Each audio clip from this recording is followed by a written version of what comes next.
Hello students and welcome back. हम लोग micro economics में ले रहे हैं अपना chapter price elasticity of demand.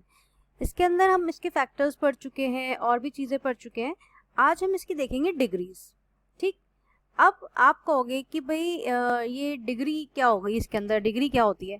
तो डिग्री का मतलब होता है type of price elasticity of demand की कितनी टाइप्स होती हैं इसकी। ठीक, तो देखो यहाँ पे जो इनकी नंबरिंग करी हुई है, मतलब ये टोटल 5 तरह की होती है। तो मैं आपको सबसे पहले पढ़ाती हूँ परफेक्टली इलास्टिक डिमांड। देखो उसी हिसाब से अपनी कॉपी में लिखना, इन नोट्स के हिसाब से नहीं। ये देखो परफेक्टली इलास्टिक डिमांड। अब सबसे पहले आता है, आपको लगेगा ये नाम बड़ा अजीब लग रहा है, लेकिन इसको हम इस तरह से समझते हैं कि अगर कहीं पे भी परफेक्ट वर्ड आ गया सबसे पहले तो इसका मतलब ये है कि कोई भी एक चीज इसके अंदर कांस्टेंट हो गया। आपको पता है डिमांड में क्या चल रहा है, प्राइस और क्वांटिटी। तो अगर परफेक्ट वर्ड आता है तो आप समझ जाओ कि कोई भी एक चीज या तो डिमांड या फिर प्राइस कांस्टेंट है, मतलब चेंज नहीं हो रही है। ठीक है, अब हम इसका तीनों का समझते हैं कि परफेक्टली का मतलब क्या होता है। इसका मतलब क्या है परफेक्टली का, यानी कि बढ़िया, है ना। इलास्टिक को आप लास्टिक वर्ड से समझो कि बढ़िया है। लास्टिक क्या चीज, डिमांड। तो हम ये समझेंगे कि भाई एकदम बढ़िया है डिमांड, तो इसका मतलब क्या रहेगा कि हमारी जो प्राइस है वो कांस्टेंट रहेगी और हमारी जो डिमांड है वो बढ़ जाएगी। क्लियर, तो वो क्या हुई हमारी परफेक्टली इलास्टिक डिमांड। क्लियर, तो यहाँ पे ईडी जो है वो ये है। अब नेक्स्ट आता है हमारा perfectly in elastic demand. Perfectly in elastic demand, अब ये क्या होता है भाई।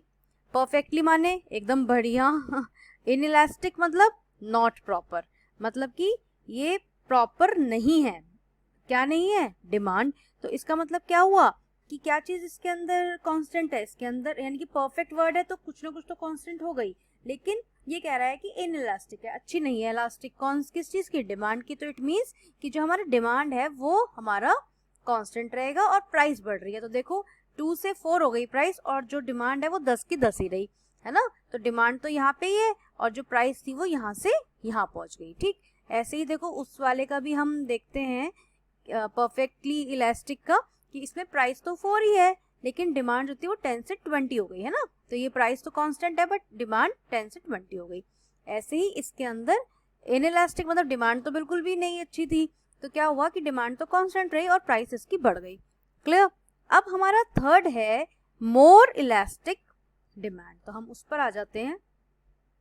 ये देखो मोर इलास्टिक डिमांड, इसका मतलब क्या होता है। मोर माने ज्यादा, इलास्टिक माने चेंज है डिमांड में। ठीक है, तो अगर ज्यादा चेंज है डिमांड में तो कम चेंज किस चीज में होगा, प्राइस में होगा। जाहिर सी बात है भाई, दो ही चीजें तो हमारे पास है, प्राइस या फिर क्वांटिटी। तो अगर ये कह रहा है कि भाई ज्यादा वो है, चेंज है प्राइस में, क्वांटिटी में, तो हमारी जो कम चेंज है वो प्राइस में होगा। तो यहाँ पे शेड्यूल देखते हैं कि अगर 30 से और 10 हो गई, यानी कि सिर्फ 10 पॉइंट गिरी है हमारी जो प्राइस है और डिमांड कितनी बढ़ गई, 100 से 400 हो गई, है ना। देखो 10 ये नीचे गिरी है और ये इतनी ज्यादा हो गई। तो इसका एग्जाम्पल हम ऐसे ले सकते हैं, जैसे सपोज करो एसी है। अब मान लो मेरे को एसी खरीदना था कि चलो भाई ले लेते हैं, लेकिन मुझे पता चला अरे एसी की जो प्राइस थी वो 3000 रुपीज लेस हो गई। तो मैं सोचूंगी चलो भाई 2 ही ले लेते हैं अब तो, है ना। तो क्या हुआ, डबल हो गई ना उसकी डिमांड। तो इसलिए इसमें अंदर क्या है कि प्राइस पे जरा सा भी फर्क आता है तो डिमांड पे ज्यादा फर्क आता है। ठीक, अब हमारा है less elastic in elastic demand. Less मतलब कम चेंज है डिमांड में, तो ज्यादा चेंज किस में होगा, अगर कम चेंज है डिमांड में तो ज्यादा चेंज होगा प्राइस में, है ना। तो प्राइस जो है वो 50 से डायरेक्ट 10 पॉइंट्स गिरकर 40 हो गई, गिर गई ना प्राइस, लेकिन डिमांड में कितना फर्क आया, 10 से सिर्फ 105 यूनिट, है ना। ये देखो ग्राफ इसका, प्राइस गिर रही है और डिमांड जरा सी बढ़ रही है आपकी। ठीक, तो ये हमारी क्या कहलाई जाएगी, लेस इलास्टिक डिमांड। क्लियर, अब हम आते हैं हमारा लास्ट पर, जो कि है यूनिटरी इलास्टिक डिमांड। यूनिटरी का मतलब क्या होता है, इक्वल। इसको आप नोट कर लेना ताकि आप यूनिटरी वर्ड आपको नहीं लगे कि अरे क्या नया वर्ड आ गया ये। तो यूनिटरी का मतलब होता है हमारा इक्वल इलास्टिक डिमांड। इक्वल मतलब कि चेंज डिमांड में भी है और चेंज प्राइस में भी, मतलब दोनों में ही चेंज है, तो उसको क्या बोलेंगे हम, यूनिटरी इलास्टिक डिमांड। तो देखो जैसे 10 से 5 हुआ, प्राइस गिर गई और 20 से 30 हो गई, बढ़ गई डिमांड। तो ये देखो कर्व जो है ये इस तरह से बनेगा और ये कभी ना कभी जाकर ये एक्स एक्सिस पे और वाई एक्सिस पे दोनों पे मिलेगा सेम पॉइंट पर, है ना।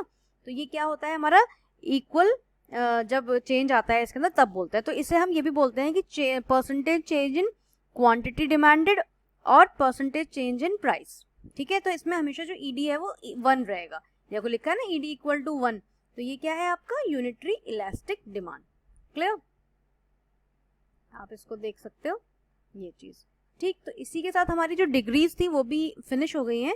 आप इनको भी नोट करिए और इस तरह से ही समझिए जैसे मैंने आपको बताया है, क्योंकि ये चीज़ें ऐसी हैं, आप जितना ज़्यादा इनको प्रॉपर तरीके से समझोगे, जैसे परफेक्ट इलास्टिक डिमांड, मैंने आपको बताया कि परफेक्टली मतलब एकदम सही, खूब बढ़िया इलास्टिक है डिमांड की, तो इट मीन्स कि आपका जो है क्या चीज़ कांस्टेंट हो गई, प्राइस तो कांस्टेंट हो गई और जो डिमांड है वो बढ़ गई। क्योंकि मैंने आपको ये भी बताया कि जब परफेक्ट वर्ड आएगा तो इसमें यानी कि डिमांड या फिर क्वांटिटी में से दोनों में से कोई भी एक चीज़ कांस्टेंट होगी। ठीक है, तो ये छोटे छोटे से पॉइंट्स होते हैं, ये आपको याद रखने होते हैं। तो चाहे आप इसको कहीं भी एक नोट करके अपनी कॉपी में हल्का सा लिख लो, स्टार बना के लिख लो या अलग पेन से लिख लो, तो आपको क्या रहेगा, जब आप पढ़ने बैठोगे तो आपको बार बार वीडियोस खोलने की जरूरत नहीं पड़ेगी, आप अपनी कॉपी में से पढ़ लोगे और आपको याद आ जाएगा कि अच्छा भाई ये चीज़ मुझे बताई थी और मैं इस चीज़ को कर लूँ।